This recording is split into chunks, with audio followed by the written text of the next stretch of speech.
Vamos entonces a abrir nuestras Biblias y mantengámonos todavía allí abiertas sus Biblias en el libro del profeta Daniel. Continuamos y corresponde en esta breve sinopsis del libro de Daniel.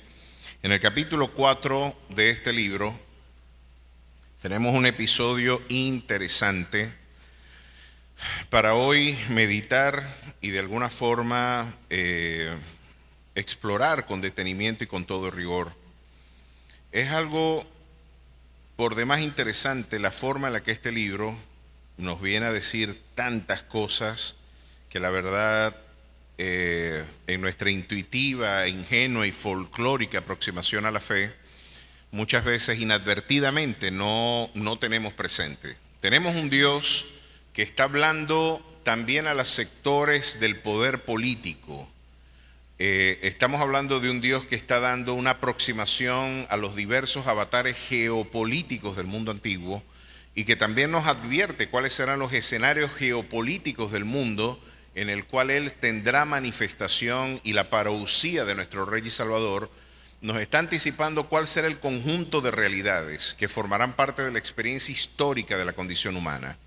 Esto es algo por demás interesante y para nosotros en el actual acontecer del mundo contemporáneo, pues cobra una maravillosa pertinencia.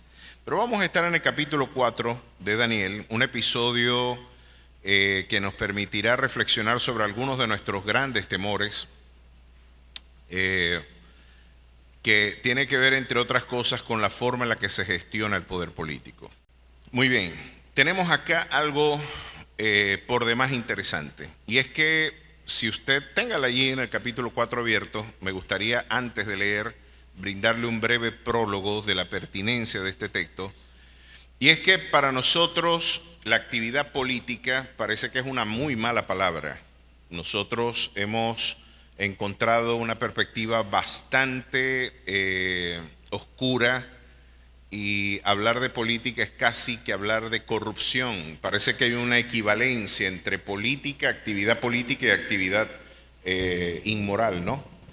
Es lo que históricamente nosotros hemos encontrado. Nos encontramos lamentablemente hasta esta perspectiva precaria de lo que debería ser la actividad social, de la ética social que es la política.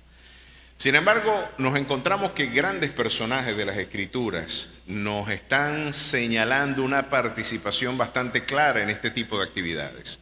Alguien podrá recordar la participación de José en la corte de Faraón, y quién podrá negar que la actividad política de José fue una actividad que providencialmente preservó el mundo antiguo.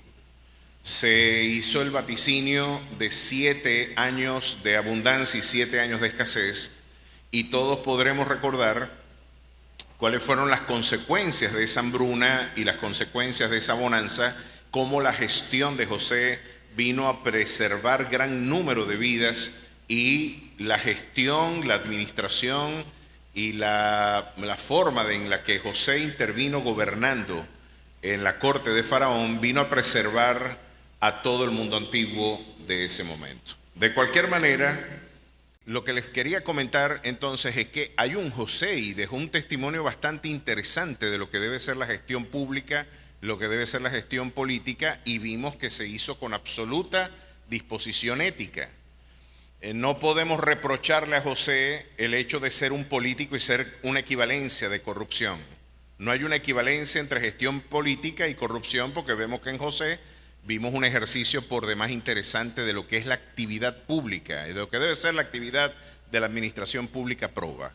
Por otra parte, nos encontramos a hombres como David, que tuvieron participación política, y lejos de nosotros reprochar al gran rey David, que es el rey por antonomasia de la literatura histórica bíblica, lejos de reprocharle una mala gestión, él se convirtió, a de no ser por el caso de su adulterio, hubiéramos tenido un rey casi que era una figura iriática en la comunidad hebrea. Una gestión brillante, una labor de participación social, política, militar, impecable. Vimos que los momentos de mayor esplendor económico, social, político y militar del pueblo de Israel los vivió el pueblo de Israel gracias a David y quizás lo encarnó de manera muy clara en el gobierno de Salomón. El hombre que tuvo las mayores extensiones territoriales, la mayor prosperidad, y algo por demás interesante que le agrega la historia política de Salomón es que siempre ha estado asociada la actividad científica, el saber y la sabiduría con la prosperidad. Algo que vale la pena estudiar desde un punto de vista de la sociología del conocimiento. Autores como Peter Berges, Thomas Gluckman, Nicolás Abercrombie en la sociología del conocimiento, nos advertirán de que el conocimiento, y lo diría Michel Foucault en su libro La arqueología del saber, algo por demás interesante, el conocimiento es poder. Y muy interesante es la afirmación de Salomón cuando dice: hay mucho pan en el barbecho del pobre, pero se pierde por falta de juicio. Es decir, tienes potencialidades que no has desarrollado por ignorancia o por incapacidad para el discernimiento. Y eso es verdad. Ese es un temazo que valdría la pena desarrollar luego con mayor rigor, pero el conocimiento es poder. Las grandes potencias del mundo actual son potencias porque tienen tecnologías que nosotros no disponemos. Nosotros vivimos en una absoluta dependencia intelectual de la producción académica y científica de esos centros hegemónicos.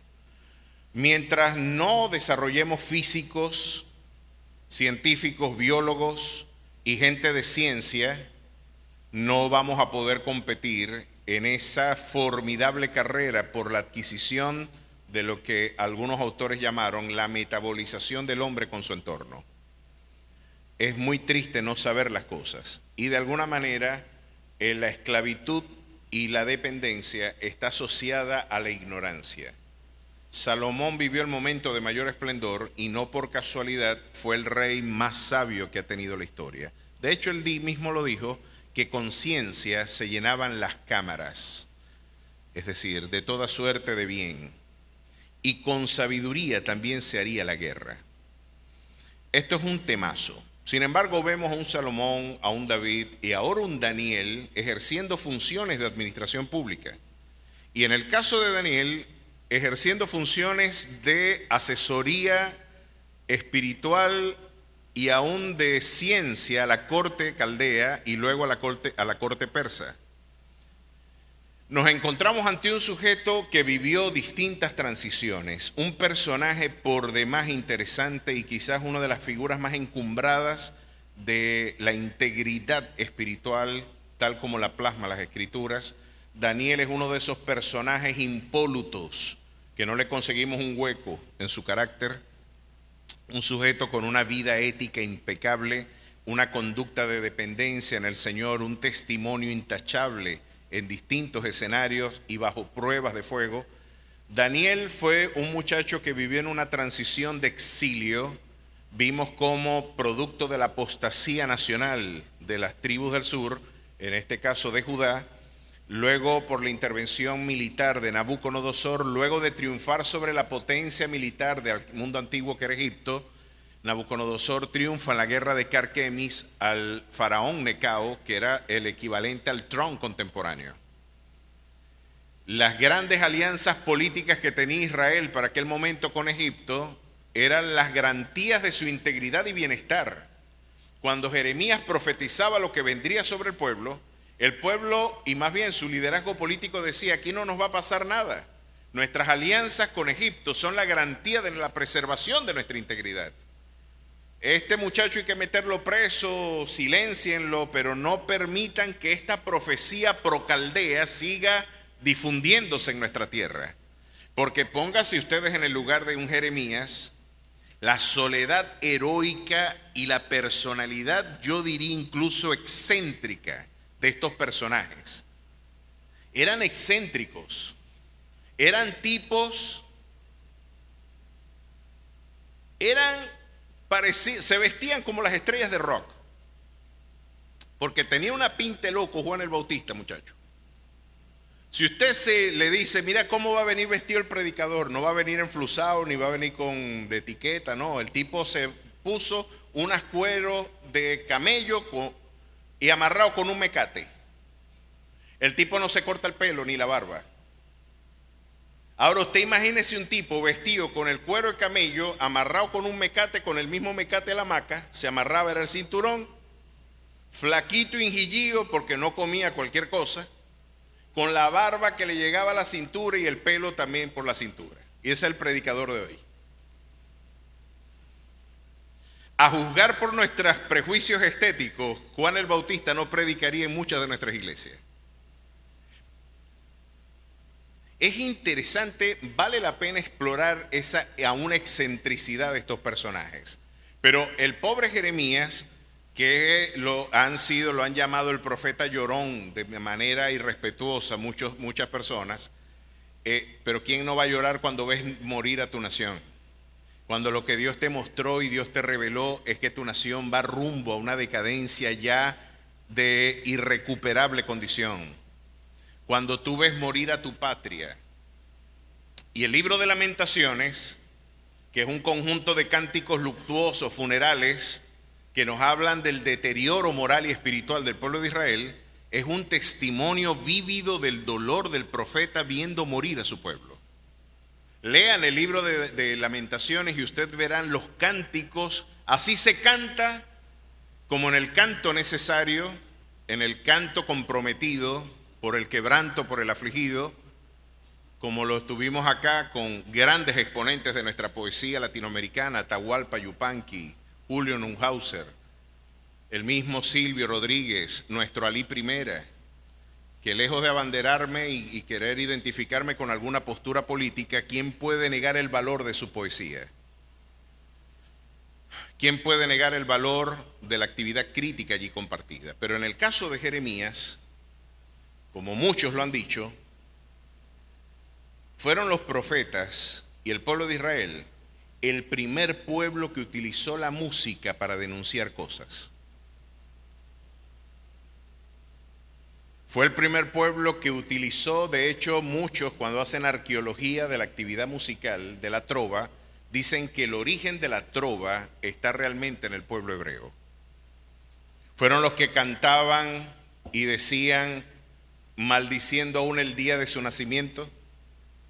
Póngase usted en el lugar de un Jeremías que se pare frente al palacio de gobierno y un muchacho excéntrico, desplazado, con poca popularidad, con rechazo popular porque lo que tenía que predicar no era agradable, no tenía quizás.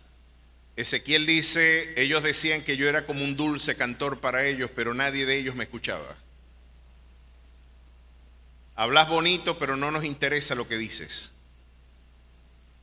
Vivir en esa soledad heroica y mantenerse verticales en su conducta. Pero un Jeremías, ese muchacho excéntrico y solitario, llorón por demás, diría pararse frente a un palacio de gobierno y decir, ¿saben qué? No importa las alianzas que tú tengas con Faraón Necao. No importa que te apoyes en sus carros de guerra y en su actividad militar.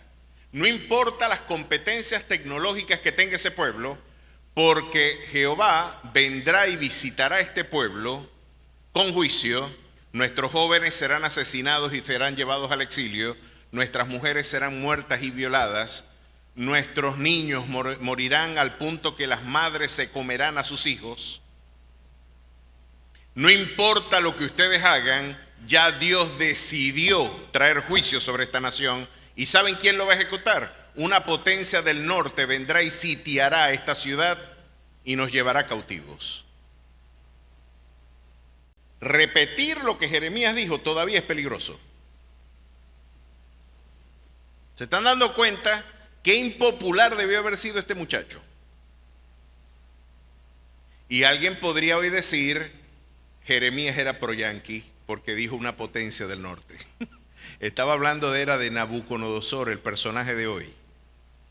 Estaba hablando de un personaje al que el Señor le delegó un poder absoluto. En términos politológicos, él era un representante por antonomasia de lo que es el absolutismo monárquico. ¿A qué nos referimos con absolutismo monárquico? a la idea de que la concentración del poder está y reposa, diría Thomas Hobbes en su libro Leviatán, en el monarca de turno. El líder es el Estado. Yo soy el Estado. Yo puedo ejercer sin ningún tipo de restricción el poder y nadie tiene por qué ponerle reparos a mi actividad política. Yo soy la ley, yo soy el tribunal, yo soy quien juzga, yo soy quien decide. Aquí no se mueve, como diría luego Atahualpa el Inca, no se mueve ni una hoja del Cusco si no es mi voluntad.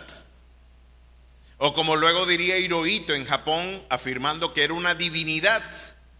Y los kamikazes japoneses se estrellaban contra los portaaviones americanos en el Pacífico, era porque ellos estaban ofrendando su vida a un dios. Era importante para los grandes monarcas del mundo antiguo establecer una equivalencia entre poder político y poder espiritual o divino. Yo no solamente soy un rey, yo soy una divinidad humanada. Y Nabucodonosor tenía el tupé de hacerse llamar rey de reyes, el que reinaba sobre el resto de los reyes de la comunidad política internacional, un hombre que viene a constituirse, cuando ustedes ven las imágenes consagradas sobre su gobierno, Daniel lo representa como aquella cabeza de oro, el material más espléndido, el material de mayor poder. Si ustedes ven la estatua que hemos estado estudiando, va del material más noble al material más prosaico y de menos esplendor, que es el barro. Esa estatua que tenía cabeza de oro, brazos de plata, vientre de bronce, piernas de hierro y luego pies en parte de hierro y en parte de barro, eran una estatua que no iba increciendo, iba decreciendo las imágenes del poder absolutista a una democracia participativa que veremos luego en Apocalipsis 17. Ya veremos esto. ¿Por qué yo quiero traer a colación estos personajes, este entramado histórico?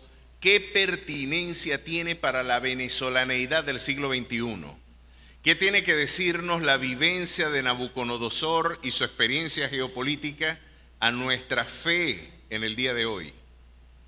Bueno, mis queridos hermanos, yo estoy seguro que gran parte de los quebrantos que ustedes están viviendo y sufriendo tienen que ver por su preocupación por el escenario político y económico, nacional e internacional. Parece que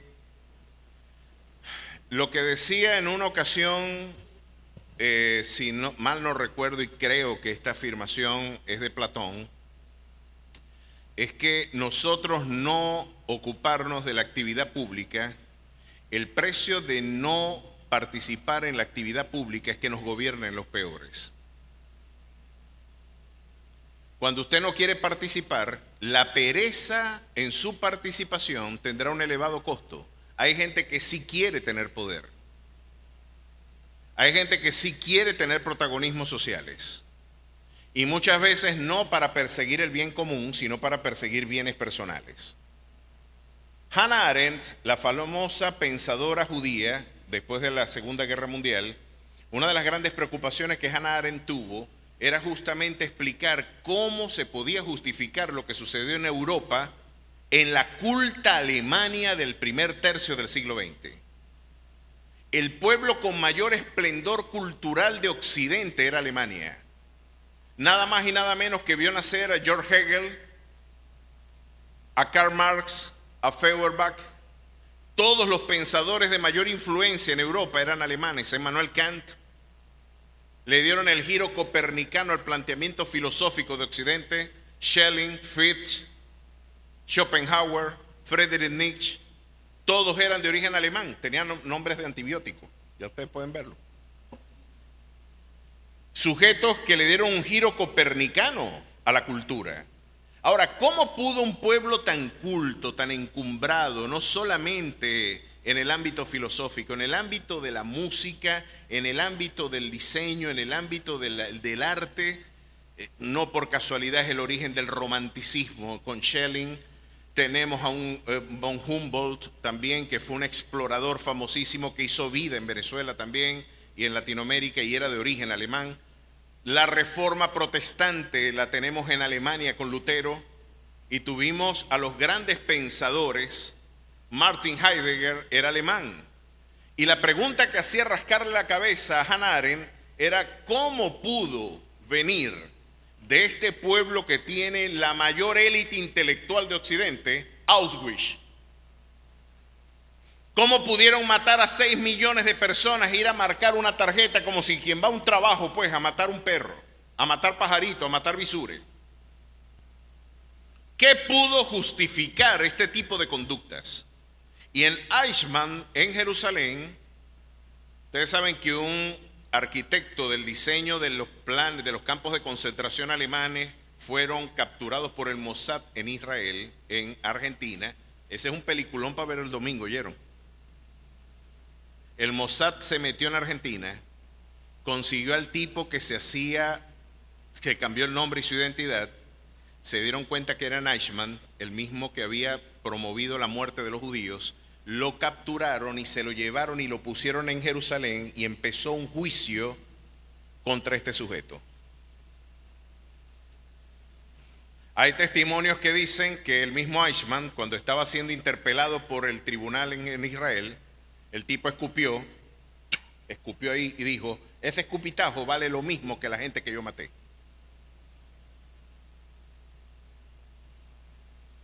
Así es terrible la historia.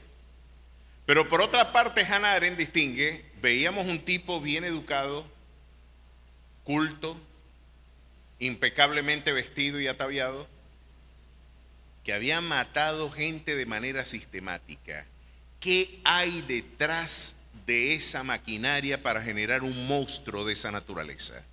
Y Hannah Arendt llegó a una conclusión muy bíblica. Cualquiera de nosotros puede ser Eichmann.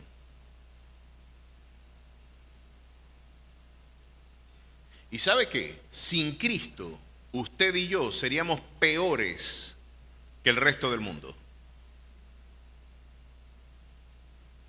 Nosotros somos lo que somos, no es por méritos propios. Somos lo que somos es por la gracia y la misericordia de nuestro Dios. Aquí entonces viene una interesante evaluación. ¿Se pueden convertir burócratas en auténticos monstruos sociales? Sí. Podemos convertirnos en Eichmann en cualquier momento. Y después la historia te preguntará, ¿por qué hiciste lo malo y no lo criticaste? Y vamos a tener que decir lo mismo que con Eichmann, porque la naturaleza humana es corrupta. Y cuando tú dejas de pensar, dejas de discernir. Cuando alguien piensa por ti y tú ya no reflexionas, sino que tienes eslogans, dejaste de ser un pensador con autonomía y dignidad personal y te convertiste en un autómata de un sistema. Son los riesgos de la actividad política. Y alguien podría decir, pastor, son muchos los riesgos. Tengo a la familia desmembrada por razones políticas. Otros podían decir, yo no lo veo tan mal, la actividad política está muy bien hoy, respetamos ambas posturas. Pero alguien podría decir hoy, tengo a mi familia fuera en el exilio porque no podían trabajar y no podían seguir viviendo con un salario mínimo. Tengo a la familia y este es el medio donde yo puedo ver los cumpleaños, los funerales y puedo despedirme de alguien es solamente a través de medios virtuales, por razones políticas. Vamos para que no se pongan bravos algunos sectores. Ahorita en los Estados Unidos están persiguiendo a los venezolanos como si fueran pajaritos también. Y están planificando meterlos en cárceles en África o meterlos arbitrariamente en deportaciones a El Salvador, en el SECOT, y ponerte a manera de malhechor junto con los maras cuando tú lo que ibas era buscar la arepa para que la gente comiera acá en Venezuela. Criminalizar el exilio, criminalizar cualquier forma de reflexión crítica frente a los modelos de gobierno, se ha convertido en un deporte de elevadísimo riesgo. De elevadísimo riesgo que puede comprometer tu libertad. Y alguien podría decir, ¿quién le pone el cascabel al gato? ¿Quién puede corregir esta actual realidad en donde la soberbia de los poderosos parece tener la habilidad de torcer el derecho, chico? Donde parece que no tenemos forma de defendernos frente a la arbitrariedad de un Putin, que en cualquier momento, ahorita esta gerontocracia que está gobernando el mundo, está jugando Nintendo con nosotros. ¿Cuántos han visto el juego del calamar? Díganme la verdad, ¿cuántos los han visto? ¿No les da pena decir que ven el juego del calamar? Bueno, los que lo han visto, algunos habrán visto, como diría Carlos Rangel, las cosas se dan de manera extraordinaria en su primera presentación. Después con grandeza, con altura. Después vienen las imitaciones. De alguna manera, siempre las segundas partes, el esfuerzo de volver a recoger los cobres que la primera temporada hizo. Parece que esto no sirve para nada, me dijeron, yo no lo he visto. Pero los que han visto con detenimiento el juego del calamar es también otra visión sociológica del poder actual. Gente que no está siendo extorsionada o privada de su libertad, sino que voluntariamente sacrifica su libertad persiguiendo objetos terrenales. ¿Me van a matar? ¿Me puedo morir buscando estos bienes? Sí, pero prefiero morirme buscando estos bienes porque es un ejercicio de alienación endógena. Es la libertad sin restricciones que termina aniquilándome. Y parece que hay unas élites jugando detrás de bastidores a ver cómo nosotros nos matamos y cómo nos ven como piezas de un ajedrez geopolítico. Lamentablemente algunos podrían decir, no respetan nuestra dignidad, no respetan nuestro valor, no respetan nuestra propiedad, no respetan mi autonomía, no respetan mi dignidad personal como individuo irreductible. ¿Quién le pone el cascabel al gato, pastor? El mundo libre se hizo pequeño. Cada quien hace propios sus intereses y, como diría el profeta Habacuc, hay de aquellos que pusieron en alto su nido. Que pusieron en alto su nido pensando solamente en sus beneficios personales. Aquí tenemos una experiencia, capítulo 4 de Daniel, que viene a darnos una lección de cómo la iglesia debe reposar en tiempos de crisis política. Seguimos explorando esa realidad. Capítulo 4 de Daniel, tenemos un personaje que concentró el poder de manera irrestricta, Nabucodonosor. Nabucodonosor, rey, a todos los pueblos, naciones y lenguas que moran en toda la tierra, paz os sea multiplicada. Conviene que yo declare las señales y milagros que el Dios Altísimo ha hecho conmigo. Cuán grandes son sus señales y cuán potentes sus maravillas, su reino sempiterno y su señorío de generación en generación. Alguien podría decir, pastor, pero aquí está escribiendo un diácono, un anciano, un pastor está escribiendo estas páginas. Bueno, pero este es un pastor al que después de darse una estrella de frente con una pared monolítica, parece que empezó a reconsiderar sus ideas de omnipotencia. Qué interesante este anacronismo literario, es decir, nos están poniendo ya la conclusión antes del desarrollo narrativo. Nos están diciendo lo que ya pasó, nos están expoliando la película. Nabucodonosor está diciendo, ya yo no pienso como antes. Permítame darle mi testimonio, cómo yo, después de haber sido el líder más encumbrado de la historia, ser el centro hegemónico de poder más importante del mundo, tuve que ser confrontado abiertamente con Dios para poder entender que es el cielo el que gobierna. A su nombre sea la gloria. Vean qué interesante proceso de conversión. Y ahora nos viene a decir en primera persona, yo, Nabucodonosor, estaba tranquilo en mi casa y floreciente en mi palacio, vi un sueño que me espantó y tendido en cama, las imaginaciones y visiones de mi cabeza me turbaron. Por esto mandé que vinieran delante de mí todos los sabios de Babilonia, para que me mostrasen la interpretación del sueño. Y vinieron magos, astrólogos, caldeos y adivinos, y les dije el sueño, pero no me pudieron mostrar su interpretación. Como es de esperar, y lo habíamos dicho anteriormente, este libro de Daniel no solamente habla de los eventos del mañana, es un documento de antropología bíblica formidable. Miren, para la investigación cualitativa, para la investigación social, humanística, sociología, psicología, antropología, etnografía, la conciencia del hombre es una caja negra. ¿Cómo usted penetra, cuantifica, mide y pesa la conducta humana?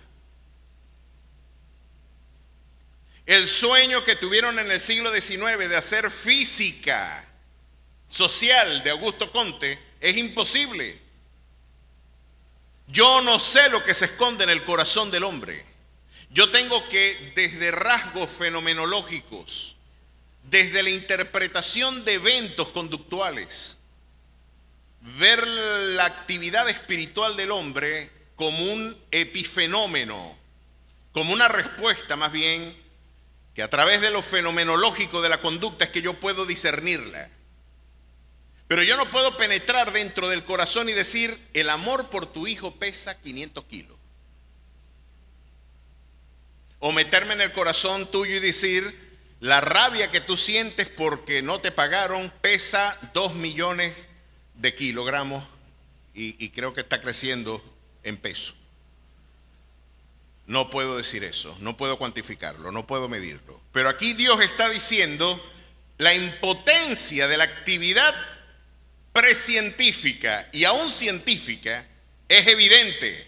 Nadie puede explorar el corazón del hombre en su rigor y en su intimidad más rigurosa. Miren cómo lo presenta Jeremías en el capítulo 17. Vamos a hacer una pequeña digresión. Jeremías capítulo 17 nos lo dice clarito, de una manera clara y taxativa. Capítulo 17, verso 5. Así ha dicho Jehová, maldito el varón que confía en el hombre y pone carne por su brazo y su corazón se aparta de Jehová.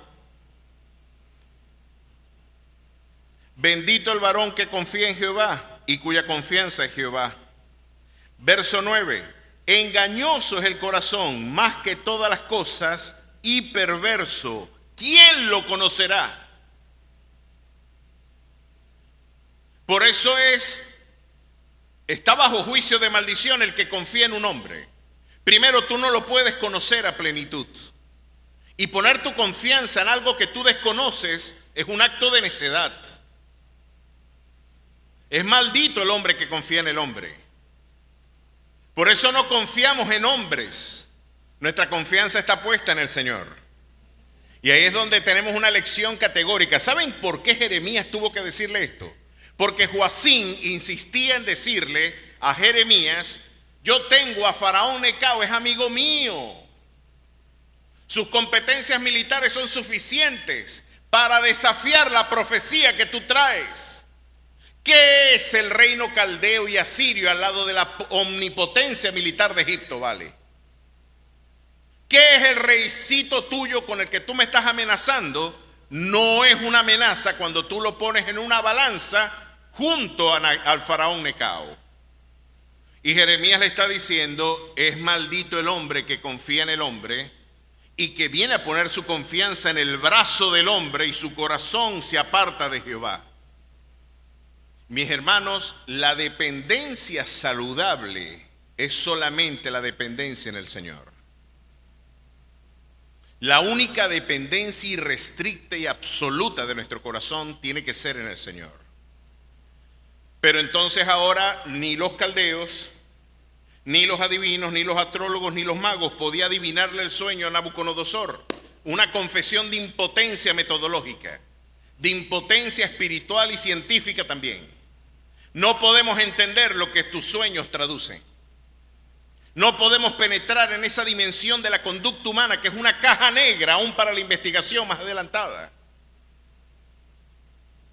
Tenemos que interpretar, tenemos que elaborar hipótesis de lectura, tendremos que aproximarnos en un ejercicio de interpretación de lo que está sucediendo. Y esto nos humilla, porque no nos conocemos ni a nosotros mismos nos conocemos.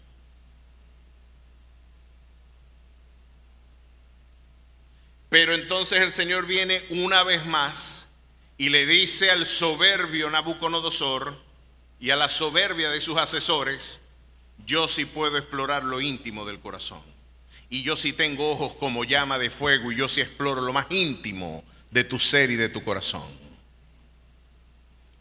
Este Dios ahora viene hasta que entró delante de mí Daniel, cuyo nombre es Beltsasar, como el nombre de mi Dios, y en quien mora el espíritu de los dioses santos. Conté delante de él el sueño diciendo: Beltsasar, jefe de los magos, ya que he entendido que hay en ti espíritu de los dioses santos y que ningún misterio se te esconde, declárame las visiones de mi sueño que he visto y su interpretación. Estas fueron las visiones de mi cabeza. Mientras estaba en mi cama, me parecía ver en medio de la tierra un árbol cuya altura era grande.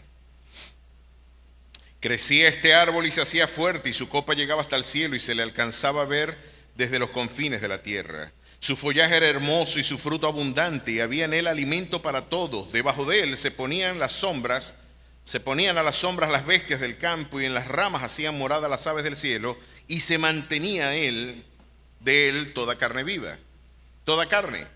Vi en las visiones de mi cabeza, mientras estaba en mi cama, que aquí un vigilante y santo descendía del cielo, y clamaba fuertemente y decía así: derribad el árbol y cortad sus ramas, quitadle el follaje y dispersad su fruto, y váyanse las bestias que están debajo de él y las aves de sus ramas. Mas la cepa de sus raíces dejaréis en la tierra, y con atadura de hierros y de bronce entre la hierba del campo sea mojado con el rocío del cielo, y con las bestias sea su parte entre la tierra, la hierba de la tierra. Su corazón de hombre sea cambiado, y le sea dado corazón de bestia, y pasen sobre él 7 tiempos. La sentencia es por decreto de los vigilantes, y por el dicho de los santos la resolución, para que conozcan los vivientes que el Altísimo gobierna en el reino de los hombres, y quien a él quiere lo da, y constituye sobre él al más bajo de los hombres. Yo, el rey Nabucodonosor, he visto este sueño. Tú, pues, Beltsasar, dirás la interpretación de él, porque todos los sabios de mi reino no han podido mostrarme su interpretación, mas tú puedes, porque mora en ti el espíritu de los dioses santos. ¿Pueden ustedes imaginar esta visión perturbadora por demás? Y Daniel, cuando recibe la información, dice la escritura, que quedó atónito casi 1 hora, perturbado por ver la hecatombe geopolítica que vendría después de este acontecimiento. Es decir, la estabilidad internacional se va a ver conmovida, porque el principal centro hegemónico del mundo se va a quedar sin cabeza. La interpretación es esta, y Nabucodonosor tiene que escucharla: ese árbol que tú has visto eres tú.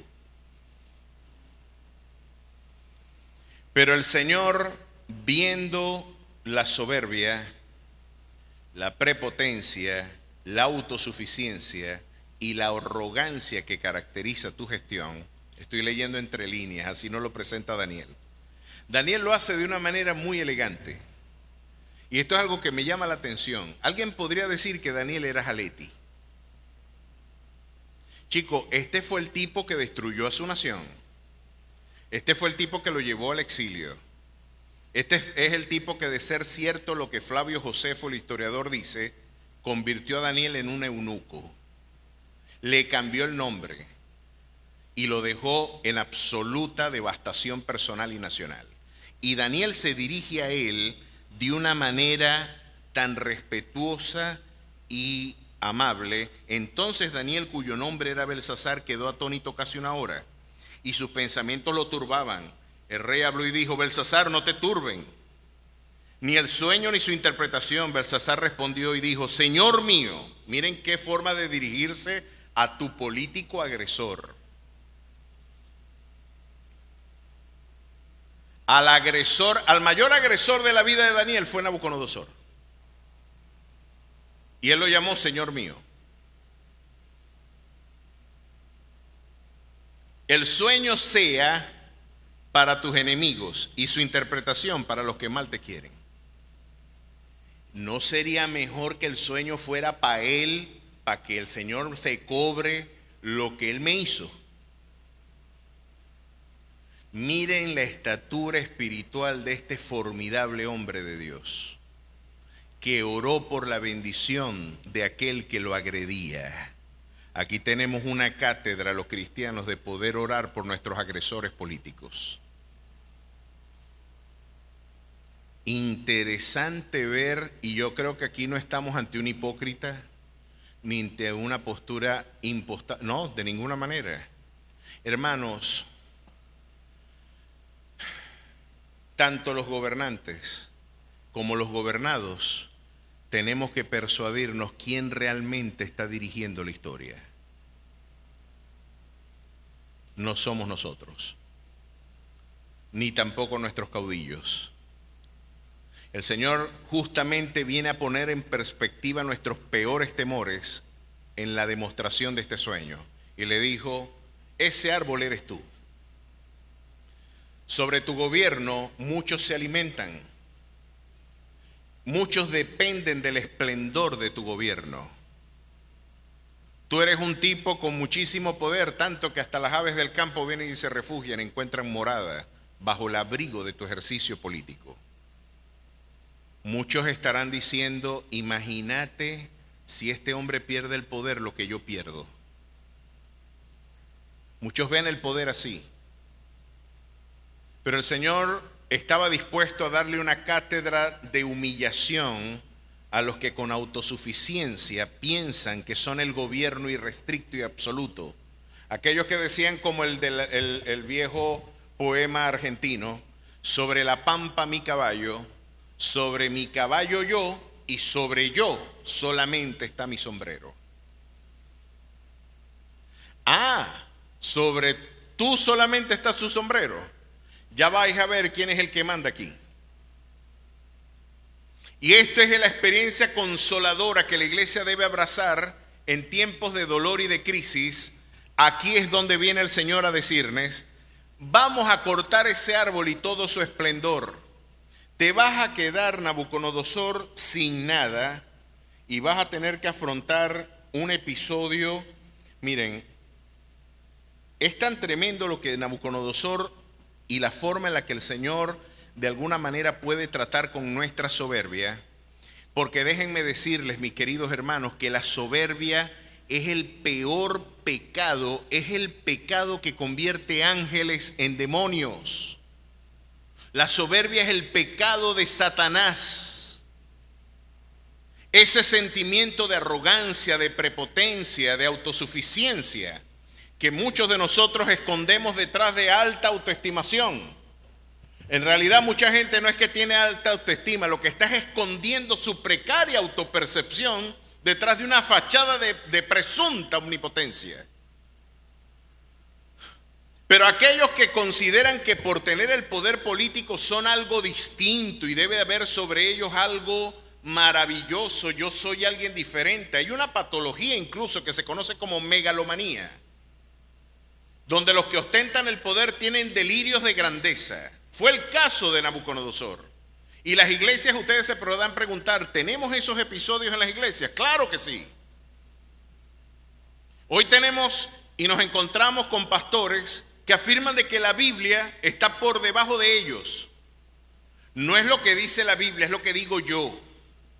Yo tengo una revelación más fresca, una revelación más auténtica. ¿Qué tamaño de soberbia, de impiedad nosotros tenemos? Y usted, mire, mi hermano, el mejor favor que yo le puedo hacer a esta iglesia, y una de las cosas que dejaré como legado es mi oración, que así se puede entender. Por algún motivo el Señor me llama a su presencia o me mueve de este lugar, usted tendrá que decirle a todos los que asuman y presidan esta asamblea que la máxima autoridad de esta casa no es el pastor. Esta casa tiene su Señor y no soy yo, es el Rey de Reyes y Señor de Señores. Y por encima de mis apetencias, por encima de mis gustos, por encima de mis disgustos, por encima de mis prejuicios y preferencias, está esta eternal palabra que se va a secar la hierba, se va a marchitar la flor, pero ella permanecerá para siempre. A su nombre sea la gloria. No le permita a nadie que lo ponga a escoger a usted entre lo que Él quiere hacer con su vida y lo que Dios quiere hacer con tu vida. Es necesario obedecer a Dios antes que a los hombres. Y por eso en la Reforma Protestante, a partir del siglo XVI, hoy la iglesia protestante necesita una nueva reforma. Hoy somos, como diría el mártir de la Segunda Guerra Mundial, Dietrich Bonhoeffer, somos protestantes sin reformas, adorando caudillos, adorando falsas doctrinas, abrazando la apostasía como camino de innovación. El camino es estrecho y es angosto, hermano. Tenemos que pararnos en los caminos como el profeta Jeremías y volver a preguntar por la senda antigua, que no es la música de los años 70 y 80. No es esa la senda antigua. La senda antigua es volver a escuchar la voz de Dios en su palabra, volver a este eternal libro, que no es, como lo he reiterado infinitas veces, ni antiguo ni moderno, es eterno. A su nombre sea la gloria. Mantenga firme y vigente esta convicción. De nosotros con soberbia montarnos en estos delirios megalomaníacos, no, yo no puedo decir, ¿sabe? Que es que la Biblia no puede seguir diciendo eso. Me tumban el negocio. Es mejor un pacto económico. Yo le diga a la gente que si trae $1,000, el Señor le va a dar 10,000. Si yo lo pongo en términos mercantiles, la Biblia es incómoda a ese pastor, porque el negocio es que le traigan los $1,000. Ah, pero la Biblia dice, si uno se pone curioso y uno lee para acá, y en vez de escuchar enlace, uno lee la Biblia, hay mucha diferencia entre ver enlace y escuchar la Biblia. ¿Cómo usted va a saber si no le están vendiendo gato por liebre si usted no ha leído la Biblia?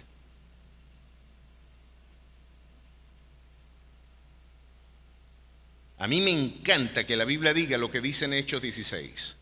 Los de Berea fueron más nobles que los de Tesalónica, porque recibieron con toda solicitud la palabra del apóstol Pablo, pero escudriñaban diariamente para ver si lo que decía Pablo se correspondía con las escrituras. ¿Qué les parece? Evaluaron los de Berea a Pablo. No nos van a evaluar a nosotros. ¿Cuál es el miedo a la evaluación? A de no ser que quieras esconder algo. Pero la escritura dice, hubo un brujo que se convirtió, se bautizó y estaba junto a los apóstoles y a los discípulos, que se llamaba también Simón. Y cuando llegó Pedro y Felipe, viendo los portentos y señales que él hacía, dijo, yo también quiero eso. Yo antes engañaba a la gente con portentos falsos, imagínate si yo ahora tengo auténtico poder. Esta gente me va a traer los cobres en guacales. Es más, voy a hacer un negocio, chicos. ¿Cuánto cuesta que me impongas las manos para que el Espíritu Santo me bendiga a mí? Y yo pago con 50 bolívares. Y yo pago lo que sea para que usted me ponga las manos. Que el Señor reprenda al diablo. Aquí me pongo bien puertorriqueño y heredero de la tradición de Gigi Ávila. Que el Señor reprenda al diablo. Decía él. Perezca tu dinero contigo al pensar que el don de Dios se recibe con dinero. ¿Quién te dijo a ti que esto es un tema mercantil? El justo por la fe vivirá. No se trata de mercado. Cuando vio Simón que por la imposición de las manos de los apóstoles se daba el Espíritu Santo, les ofreció dinero. ¿No es eso un pacto de enlace? ¿No es exactamente lo mismo que estamos haciendo hoy? Somos protestantes sin reforma. Muchos expositores que no conocen a Cristo, que los han visto más como un número que como un alma a la que hay que discipular. Y el Señor aquí les dice, dadme también a mí este poder para que cualquiera a quien yo impusiere las manos reciba el Espíritu Santo. Entonces Pedro le dijo, un momentico, tu dinero perezca contigo porque has pensado que el don de Dios se obtiene con dinero. No tienes tu parte ni suerte en este asunto porque tu corazón no es recto delante de Dios. Arrepiéntete pues de esta tu maldad y ruega a Dios si quizás no le da ni siquiera garantía de perdón. Porque es blasfemia al Espíritu. Hermano, ¿usted cree que la iglesia está jugando a qué? ¿Quién crees tú que es Dios? El muchacho recao de nosotros, con quien podemos jugar. Hermanos, Él es el alto y Él es el sublime. Él sí es el Rey de reyes y Señor de señores, no Nabucodonosor, ni yo mucho menos. Es una bofetada a nuestra soberbia, a nuestra arrogancia, al sentido de autosuficiencia. Esto no lo recibes tú. Arrepiéntete pues, si quizás, ruega a Dios si quizás te sea perdonado el pensamiento de tu corazón, porque en hiel de amargura y en prisión de maldad veo que estás. Lo primero que hizo Judas cuando fue poseído por Satanás fue vender a Jesús. Hoy tenemos a muchos poseídos sin darnos cuenta. Venden a Jesús. Pues mis queridos hermanos, Nabucodonosor, el Señor le dijo: reconoce quién fue el que te dio el poder. No incurras tú en la falta de pensar en tu autosuficiencia, que eres tú el que tiene ese poder. Vas a ser talado, vas a perder el poder. 7 tiempos pasarán encima de ti. Vas a comer como las bestias del campo. Vas a comer en el campo mismo y va a caerte rocío del campo sobre ti. Miren cómo se llamó esto es interesante, la patología que él desarrolló ha sido incluso conocida como el síndrome de Nabucodonosor. Es por demás interesante que usted explore y conozcamos esto de acá. Se le dijo a Nabucodonosor: te vas a convertir en un animal y vas a comer pasto. Le crecieron las uñas como las águilas y el pelo también. Nabucodonosor escuchó a Daniel y yo me imagino, está bueno, tiene razón Daniel, mejor yo me humillo. Pasaron varios días al punto que la escritura dice, fueron 12 meses. Al cabo de 12 meses, paseando en el Palacio Real de Babilonia, le dijeron a Nabucodonosor: si tú no reconoces quién es el que gobierna, vas a tener problemas. Por 12 meses tuvo Nabucodonosor para arrepentirse de su soberbia, pero empezó a caminar por sus logros y empezó a caminar en Babilonia y decía: chico, por los muros de esta ciudad pueden pasar 2 carros juntos y puede haber tránsito militar. Esto no lo tiene ningún otro país. Si tú miras más allá, vas a ver los jardines colgantes de Babilonia, una de las 7 maravillas del mundo antiguo. Y yo me imagino que Nabucodonosor se le estaba inflando el pecho y diciendo: ¿quién como yo que hizo eso? Se parecía un poquito a Julio Iglesias. Usted sabe que Julio Iglesias lo entrevistaron en una ocasión y dijo: ¿cómo te encuentras, Julio? Y él dijo: muy bien. ¿Y qué has hecho? Bueno, estuve y me monté en un helicóptero y rodeé a Madrid para ver cómo se ve Madrid sin mí. Naguará, ¿cómo se ve Madrid sin Julio? Siempre echando bromas, ¿no? Pero José Luis Rodríguez decía: ese es el tipo. Él vive como un rey. Él es el más extraordinario de nuestra generación. El tipo, el rey de Inglaterra, parece Marita Carrasquero al lado de él. Yo me imagino a Nabucodonosor diciendo: pero si es que yo soy aquí el tipazo, ninguno es como yo. Yo debo ser algo sobrenatural. Me acuerdo una vez, mi prima, una vez tuvo varios novios que algunos tenían mucho músculo y poco cerebro. Y recuerdo que llegó uno que era karateca. Y el karateca decía: alto, tipo bien parecido, musculoso. Y entonces el tipo dice: no, porque había un tipo bien parecido y fuerte, así como yo. Ah, caramba. A las 2 semanas terminó la prima mía con el novio. Decía: bueno, gracias a Dios. Un tipo así bien parecido, fuerte, así como yo. Náguara, vamos a orar por la autoestimación de ese muchacho. Vamos a orar, pobrecito. Lo cierto es que yo me imagino a Nabucodonosor paseándose y viendo el esplendor y diciendo: ¿no es esta la Babilonia que hicieron mis manos? Y en ese mismo momento, ¿no está la gran Babilonia que yo edifiqué para casa real con la fuerza de mi poder y para la gloria de mi majestad?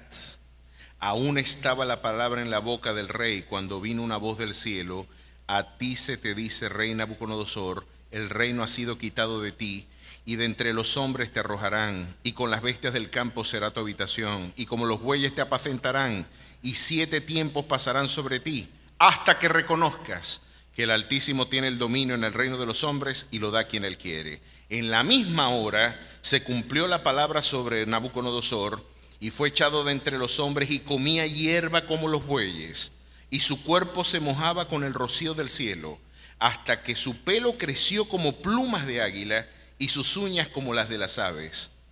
¿Usted se imagina al rey más poderoso viviendo con un brote psicótico, pensando que es un animal, que es un buey? Un acto de humillación. Y la lectura, miren cómo lo han denominado, el término más aceptado en literatura médica es licantropía clínica o síndrome de Nabucodonosor. Aunque técnicamente se alinea con un cuadro psicótico agudo con rasgos regresivos y delirios zoantrópicos, su caso sigue siendo un referente histórico para estudiar trastornos de identidad y delirios en la antigüedad. Un tipo que se convirtió en un loquito desnudo de la calle. Hermano, así nos puede suceder, y esto es bueno que entendamos, cuando nuestro corazón se llena de ansiedad y la gente diga: ¿quién está gobernando realmente? ¿Por qué el Señor permite estos excesos y estos agravios? Algunos de ustedes se preguntarán: ¿por qué mi esposa no está aquí? Y algunos tendrán algunas preguntas: ¿y por qué Andreina ha demorado tanto? Hemos demorado por el temor a sufrir violencia por parte del Estado. Y estamos hablando de los Estados Unidos. Ella, sus ahorros para retornar, tuvo que invertirlos en pedir prácticamente una posibilidad de que no la deportaran y se la llevaran para El Salvador, como a la mayoría de los venezolanos que corren riesgo en ese país. Y ahora pensar que se la pueden llevar para África y que yo la tenga que ir a buscar en Nigeria o en el Congo. Alguien podría decir: pero qué fácil es evaluar y criticar sin conocer los contextos. Ahora, yo que estoy sufriendo el agravio de ver la potencial posibilidad de que mi esposa sea tratada de forma arbitraria, hoy podría preguntarme: ¿quién le pone el cascarón a Trump? ¿Quién le pone el cascarón a los poderosos, a Putin, que están jugando a guerras atómicas, saben? Yo te voy a disparar primero. No, yo te disparo, y nosotros parados en el medio buscando arepas y empanadas, y no nos hemos dado cuenta que esta gente puede volar el planeta en cualquier momento. Y nos ponen en la edad de piedra, si es que quedamos vivos. Alguien podría preguntarse: ¿quién le pone el cascarón al gato? Pues, mis queridos hermanos, ese cascabel Dios lo tiene en su mano. Él sí es el Rey de Reyes y es el Señor de señores. Lo que el Señor necesita es que nosotros entendamos que no existe poder en la historia que no venga delegado por razón de su soberanía. No hay algo más terapéutico para el corazón desorientado y afligido que entender que Dios está administrando el dolor. Nuestro énfasis pastoral en recordarles quién gobierna, quién es soberano, esta piedra angular de nuestra teología, es para transmitir la obligación pastoral de brindarles la consolación, el refugio, Porque la soberanía de nuestro Dios es la almohada sobre la que reposa nuestro dolor y nuestra aflicción. Saber que detrás de Nabucodonosor está el Rey de Reyes, el auténtico Señor de la historia. El Dios que le dijo a ese hombre: hasta que conozcas que el Altísimo tiene dominio en el reino de los hombres y que Él lo da a quien Él quiere. Luego que reconozcas que el cielo gobierna. Y yo no soy de estarle diciendo a usted que le repita a su vecino estas palabras. A mí me suena manipulación, pero hoy lo quiero decir como un gesto didáctico. Dígale al quien está a su lado: el cielo gobierna. El que realmente está gobernando es nuestro Rey soberano, el que estiró los brazos en la cruz, el que dice ser el alfa y la omega de la historia, el Rey de reyes y Señor de señores, el Dios todopoderoso. Y alguien puede llenar de temor su corazón, porque hay algunos líderes que incluso pueden intimidarnos. En el caso de Nabucodonosor, un tipo que decía, él era el tribunal, él era el poder ejecutivo, él era el poder legislativo, él era todo. En una concentración absoluta de poder, él definía quién moría y quién no moría.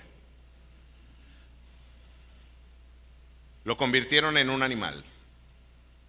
El Señor dice que el único requisito para ser un líder internacional es ser el más bajo de los hombres.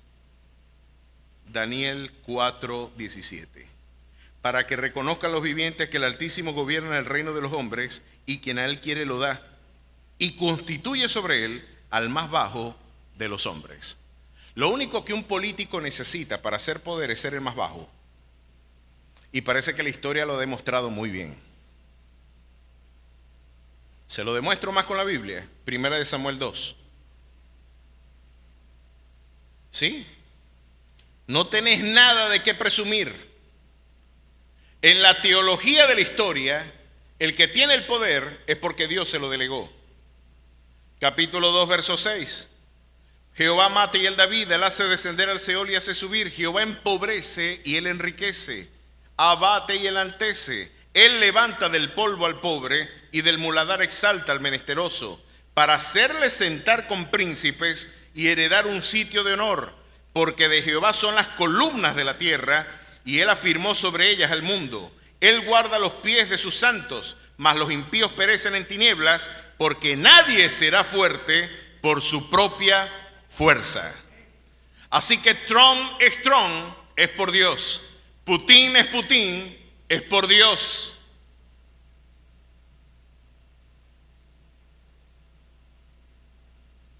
Están esperando que lo diga.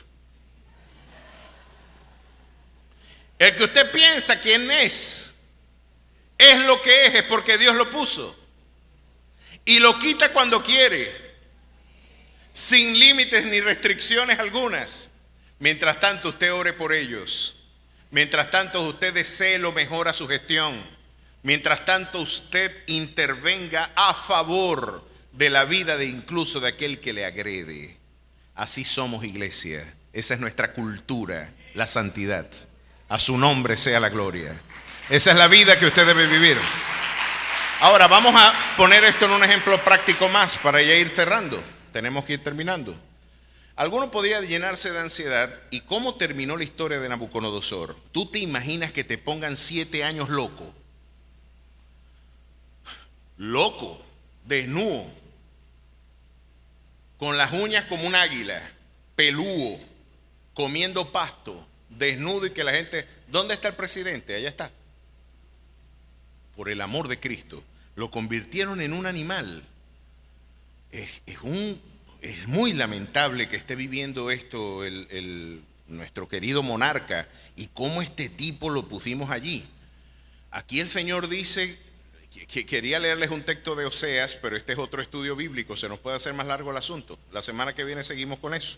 Pero con Daniel sí me corresponde terminar. Mírenlo cómo él termina la historia. Después que te convierten en una bestia, te quedas ya con un brote psicótico y todo el mundo viendo tu vergüenza, tu desnudez, tu incapacidad para gobernar, incluso tus esfínteres y tu capacidad de autogobierno. Este hombre, Dios tuvo misericordia de él y lo levantó. Hermano, el estudio de hoy es una bofetada a nuestra autosuficiencia. ¿A dónde yo quiero llegar con este punto? No, nunca te atribuyas los créditos de tus triunfos. Estamos tentados en decir que fue nuestra habilidad, que fue nuestra sabiduría, que fue nuestro poder, que fue nuestra gestión, que fue nuestra piedad o que fue nuestro poder el que da razón de nuestros triunfos. Usted humille su cabeza y diga: toda la gloria, el honor y el poder son al Dios que me sostiene. Eso era lo único que Nabucodonosor tenía que tener para mantenerse cuerdo. La soberbia te enloquece, hermano. La soberbia, y quiero decirlo en el sentido más literal del término, te hace delirar. Te hace pensar quién tú no eres. Y te hace tener un concepto desfigurado de tu auténtica identidad. Dale la gloria al Señor. Dale el crédito a tu Señor. Nabucodonosor, Dios lo toca y lo levanta y dice así: mas al fin del tiempo, yo, Nabucodonosor, alcé mis ojos al cielo y mi razón me fue devuelta. Y bendije al Altísimo y alabé y glorifiqué al que vive para siempre, cuyo dominio es sempiterno y su reino por todas las edades. Todos los habitantes de la tierra son considerados como nada, y él hace según su voluntad en el ejército del cielo y en los habitantes de la tierra, y no hay quien detenga su mano y le diga: ¿qué haces? En el mismo tiempo, mi razón me fue devuelta, y la majestad de mi reino, mi dignidad y mi grandeza volvieron a mí, y mis gobernadores y mis consejeros me buscaron, y fui restablecido en mi reino, y mayor grandeza me fue añadida. Porque el que se humilla luego es exaltado, amado hermano. Es el que se ensoberbece, el que es humillado. Miren qué interesante. Ahora yo, Nabucodonosor, alabo, engrandezco y glorifico al Rey del cielo, porque todas sus obras son verdaderas y sus caminos justos, y él puede humillar a los que andan con soberbia. ¿Cuántos dan gloria a su nombre? Qué maravilloso momento tuvo que vivir esta nación. Qué maravilloso momento tuvo que vivir una nación que afirmó decir que Jehová era su Dios, y sus líderes doblaron sus rodillas ante él. Nuestra oración es porque nuestros líderes también tengan este encuentro. Nuestra oración es para que nuestros líderes entiendan de que el que mantiene, de que ninguna potestad tuvieran sobre nuestras vidas si no le viniera de lo alto. Alguien podría decir: pero en Apocalipsis las cosas se salen de control. El anticristo va a hacer cosas que parecen que están más allá del control divino. Pareciera que Dios perdió el volante en este libro. Pues déjeme decirle que no.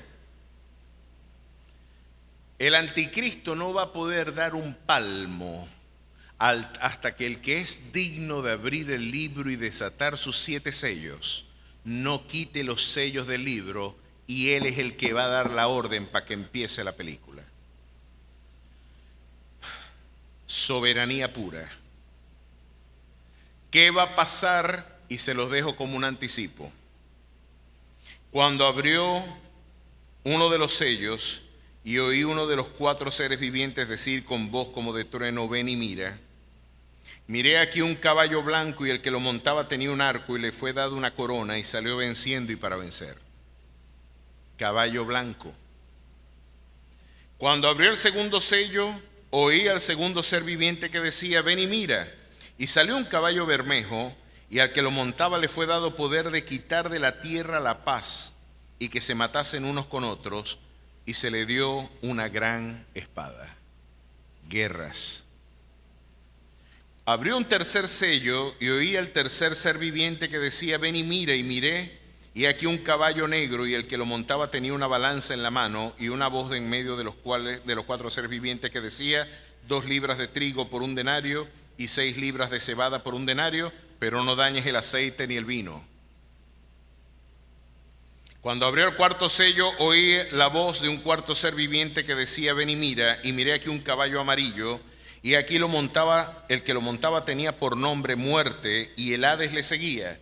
Y le fue dada potestad sobre la cuarta parte de la tierra para matar con espada, con hambre, con mortandad y con las fieras de la tierra. Estos cuatro jinentes que nos describen aquí y que por absoluta disposición soberana de Dios tendrán actividad geopolítica, no son Globovisión, Venevisión ni RCTV. Los cuatro jinetes del Apocalipsis, el primer jinete blanco es nada más y nada menos que el anticristo. Un líder soberbio, con soberbia que hace empalidecer la de San Nabucodonosor, cuyo advenimiento es por obra de Satanás, que se convertirá en un caudillo internacional en la rehabilitación histórica del poderío gentil romano, tal como lo describe Daniel 9, será en la reconstrucción histórica del mismo imperio que le dio la muerte al Mesías. Ese mismo personaje histórico, según Apocalipsis 17, miren qué es lo que va a suceder. Será demócrata. No demócrata americano, será un tipo que creerá en la democracia porque hará alianzas humanas, los pies en barro, en parte de hierro y en parte de barro. Nos hablan de esto. La bestia que era y que no es y que también es el octavo, y es entre los 7 y va a la perdición, y los 10 cuernos que has visto son 10 reyes que aún no han recibido reino, pero por una hora recibirán autoridad como reyes juntamente con la bestia. Se va a levantar una confederación de 10 reyes. Estos tienen un mismo propósito y entregarán su poder y su autoridad a la bestia. Será por consensos. Le van a entregar el poder al anticristo. Hombre entendido en enigmas, dice la Escritura, al que se le dará el poder de hablar grandes cosas contra el Altísimo. El apóstol Pablo dice que se hará sentar en el templo de Dios y demandará culto como si él fuera Dios. Este inicuo que la Escritura dice que incluso del amor de las mujeres no hará caso, pudiendo servir muy claramente como las ideologías pro-LGBT servirán de contexto a gran parte de su ejercicio, ¿no? Lo interesante es que este caudillo vendrá en un caballo blanco venciendo y para vencer. Como todo líder y caudillo carismático propio de los regímenes totalitarios, después de su aparición de aparente paz, vendrá un clima convulsionado y ese caballo bermejo es la imagen misma de la guerra, del conflicto y de la polarización política. Después del conflicto armado vendrá un caballo negro que es el hambre y la escasez, donde la inflación descrita en este relato nos está hablando de que 2 libras de trigo por un denario y 6 libras de cebada por un denario, pero no dañes el aceite y el vino. Quiere decir que las grandes élites mantendrán todavía el control de los aspectos más exquisitos. Habrá vino y habrá aceite, pero la cebada y el trigo va a ser escaso. Como siempre, los sectores populares van a pagar el precio. Y el cuarto caballo es nada más y nada menos un caballo amarillo que tiene por nombre Muerte y Hades. Tendrá la potestad de matar una cuarta parte de la población mundial, que si eso fuera hoy, estamos hablando de 2.000 millones de personas. 2.000 millones de personas. Miren qué cuadro tan predecible sociológicamente. Un caudillo totalitario que traerá conflictos. El conflicto va a traer hambre y el hambre va a traer pestes y mortandad. Es sociológicamente el planteamiento de los movimientos totalitarios. Utilizará la democracia para después destruirla y hacerse pasar por Dios. Ahora, no tenga miedo. El cielo gobierna. Y solamente el que puede abrir los sellos es el que dará la orden para que esto suceda. A su nombre sea la gloria. ¿Cuántos darán el crédito y la honra al que vive y reina? ¿Cuántos celebran la soberanía de nuestro Dios? Póngase de pie y celebre la grandeza de su Dios mientras los funcionarios pasan al frente para la administración de la cena.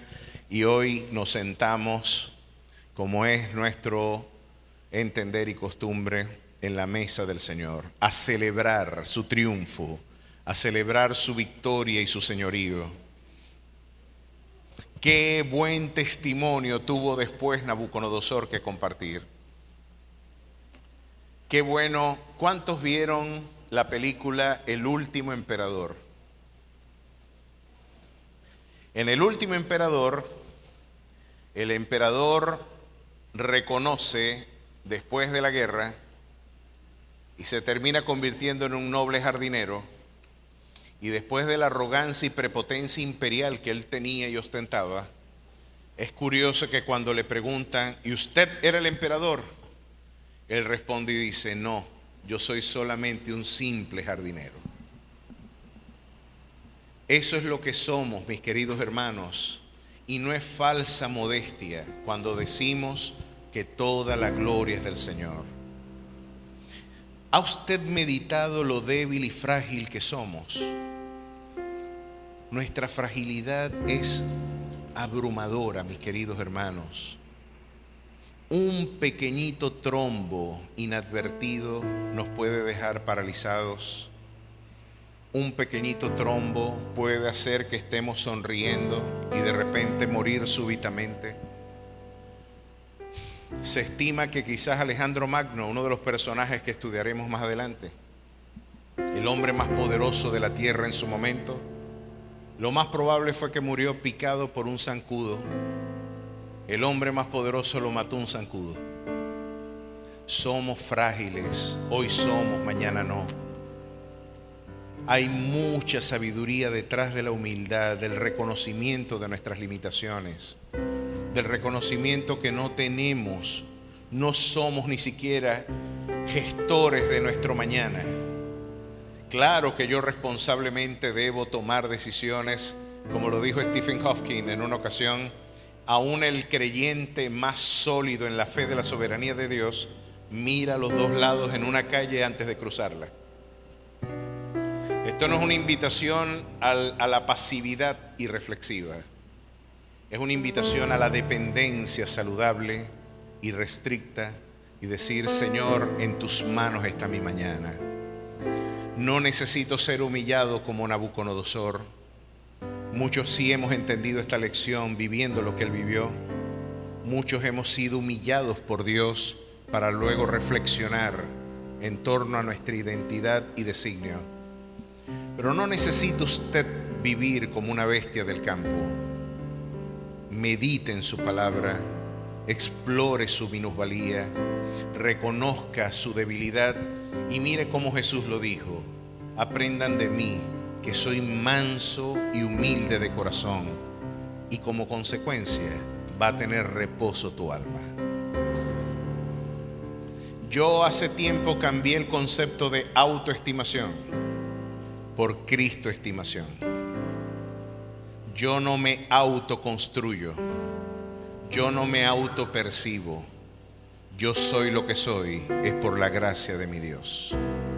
En esa dependencia irrestricta yo construyo mi identidad. Allá hay reposo, allá hay paz. Necesitamos esa paz, necesitamos ese reposo. Dios y Padre Celestial, gracias por tu palabra. Gracias por tu maravillosa bondad. Gracias porque tu bondad infinita aún nos corrige en nuestra torpeza. Al igual que Nabucodonosor, oh Dios, muchas veces hemos tenido que ser afligidos para poder reconocer que es el cielo el que gobierna. Hoy, como tu pueblo, queremos darte la gloria, la alabanza, el honor, el poder. Solamente es tuyo. Queremos reconocer tu irrestricta soberanía y gobierno en nuestras vidas, en nuestras naciones. No hay una molécula de este universo que no esté siendo gobernada por el concurso de tu poder. Recibe la gloria, recibe la alabanza. Hoy queremos traer fruto de labios que confiesan tu nombre. Límpianos con tu sangre para poder ser dignos de sentarnos en tu mesa. Que esa preciosa sangre nos limpie de obras muertas, de conductas inapropiadas, de malos pensamientos y aún de nuestras omisiones. Porque dejando de hacer lo que tú esperas también, oh Dios, nuestra comunión se interrumpe. Pero hoy queremos que esa preciosa sangre, cual manantial pristino, sea limpiándonos de nuestra maldad. Límpianos, susténtanos, bendícenos y trae la gloriosa paz que solo tu presencia nos puede brindar. En Cristo Jesús. Amén y amén.